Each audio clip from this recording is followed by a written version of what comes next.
একটি গ্রামের প্রান্তে একটি বাড়িতে রাশেদ নামের এক যুবক বাস করত। ছোটবেলা থেকেই সে একাকী ছিল। বাবা মা মারা যাওয়ার পর সে একাই জীবন কাটাতো। এক রাতে তাহাজ্জুদের সময় সে অনুভব করল তার ঘরের বাইরে কে যেন দাঁড়িয়ে আছে।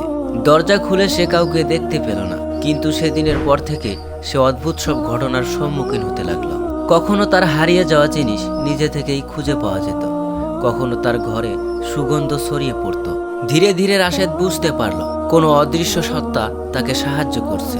একদিন সে গভীর রাতে একটি কণ্ঠস্বর শুনতে পেল, ভয় পেও না, আমি তোমার ক্ষতি করতে আসিনি।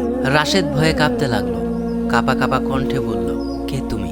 অদৃশ্য কণ্ঠ ভেসে এলো, আমি একজন জিন, অনেকদিন ধরে তোমাকে দেখছি। তোমার একাকিত্ব দেখে আমার মনে মায়া জন্মেছে। রাশেদ অবাক হয়ে গেল।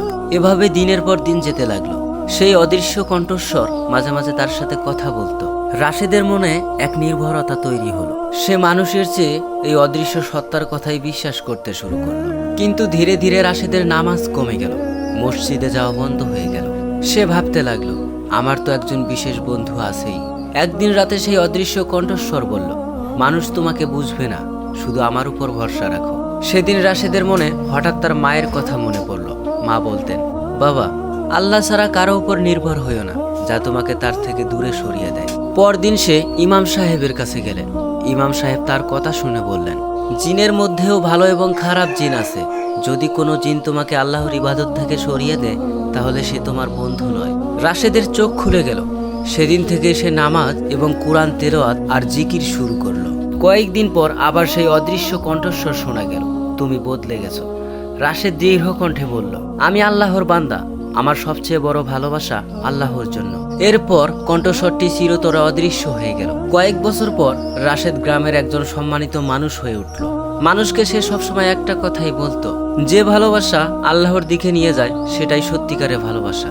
আর যে ভালোবাসা তোমাকে আল্লাহর থেকে দূরে সরিয়ে দেয়, তা যত মধুরই হোক, শেষ পর্যন্ত প্রতারণা।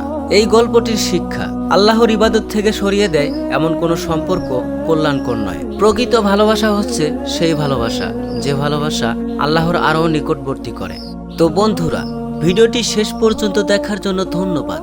এই ইসলামিক মোটিভেশনাল ভিডিওটি যদি আপনার মনে একটু ভালো লেগে থাকে, তাহলে এই ভিডিওতে একটি লাইক, একটি কমেন্ট, আর নেক্সট ভিডিও পাওয়ার জন্য তাকবীর মোটিভেশন চ্যানেলটিকে সাবস্ক্রাইব করে পাশেই থাকবেন। তো নেক্সট ভিডিও আসা পর্যন্ত সবাই ভালো থাকবেন, সুস্থ থাকবেন। আল্লাহ হাফেজ। লাইক করুন, কমেন্ট করুন, সাবস্ক্রাইব করুন।